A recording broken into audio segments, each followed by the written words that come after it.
Hi, I'm demonstrating how to fry the perfect fried chicken in honor of my grandmother. May she rest in heaven. She always thought that my chicken was the best fried chicken that she ever had.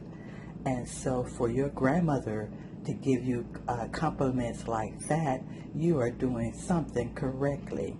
So first of all, start out with an iron cast skillet and make sure that you use fresh oil and get it hot. Make sure that it's hot at a nice temperature and don't change the temp while you're frying it.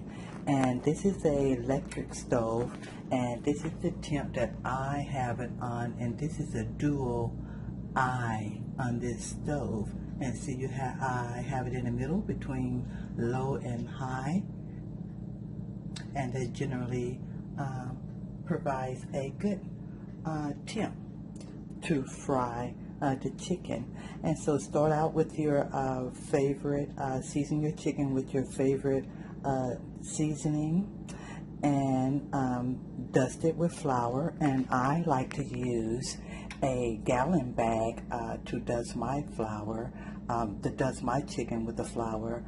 It gives it a nice even coating. See? So let's begin. And so to test your seed, you want your oil to be sounding just about that range of temp.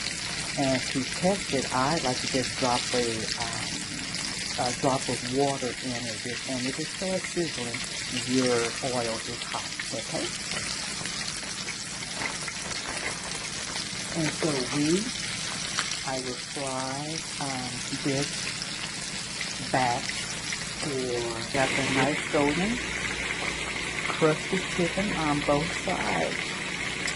And what I was going to explain, I mentioned earlier about if you have two batches of chicken,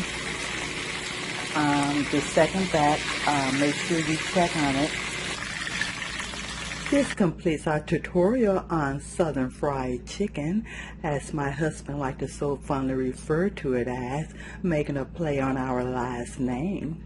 And his opinion about my fried chicken is the same as my grandma's, and that's speaking volumes. May God bless your hands as you prepare your Southern fried chicken, and may God richly bless your life. And thank you very much for purchasing our recipe. God bless.